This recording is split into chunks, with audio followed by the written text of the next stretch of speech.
Assalamualaikum warahmatullahi wabarakatuh. Di sini saya akan menjawab tugas belajar di luar kelas pada hari ke-15 dengan tema kurikulum baca keempat. Apa pengertian dari huruf simbol? Huruf simbol ialah huruf pertama yang dikenalkan kepada murid. Tahap awal disebut juga dengan tahap apa? Tahap awal sama juga dengan tahap simbol. Apa tujuan adanya tahap awal? Ialah agar anak menyukai dan tertarik kegiatan bermain huruf simbol dan terampil mengenal simbol huruf A, I, U, E, O. Materi apa yang termasuk dalam tahap awal? Ialah modul pelangi A, I, U, E, O dan modul tulis 1B. Bagaimana cara menyampaikan motivator dalam tahap awal? Ialah memperkenalkan A, I, U, E, O sebagai suatu kata, bukan huruf menggunakan yel, bukan huruf menggunakan yel pula.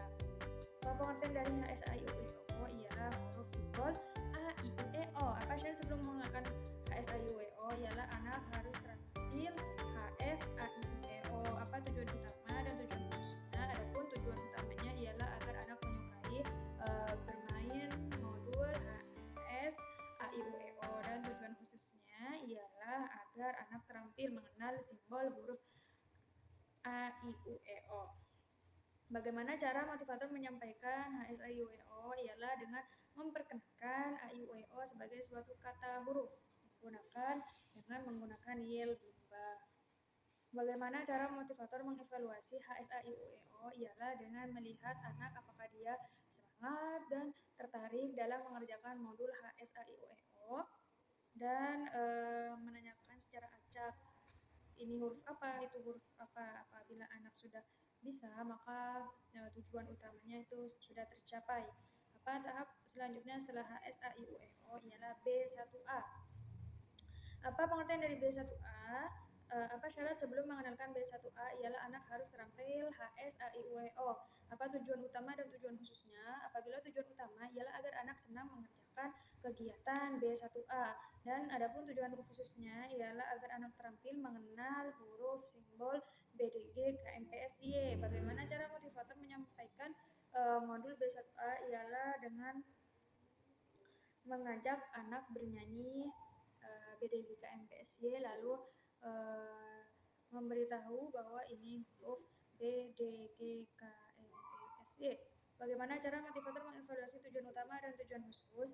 Adapun tujuan utamanya ialah dengan melihat ekspresi anak, apakah dia senang, apakah dia semangat dalam mengerjakan modulnya. Dan tujuan khususnya ialah agar anak terampil dalam membaca modul B1 dan dapat menjawab huruf simbol BDG ke MPSY dengan cepat dan tepat. Apa tahap selanjutnya setelah B1A? Ialah B1B. Apa syarat sebelum mengenalkan B1B? Ialah anak harus terampil B1A, HFJLNTRC, dan D4 HVS. Apa tujuan utama dan tujuan khusus? Tujuan khususnya ialah agar anak terampil dalam mengenal huruf JLNTRC, dan tujuan utamanya ialah agar anak senang dalam melakukan kegiatan modul HFJLNTRC. Bagaimana cara motivator mengevaluasi tujuan utama dan tujuan khusus B1B? Ialah dengan melihat anak apakah dia senang atau semangat dalam mengerjakan modul, dan dengan mencoba bertanya kepada anak untuk menjawab HFJLNTRC. Apabila dia menjawab dengan cepat dan tepat, maka tujuannya sudah tercapai. Apa tahap selanjutnya setelah modul B1B? Ialah B1C. Bye.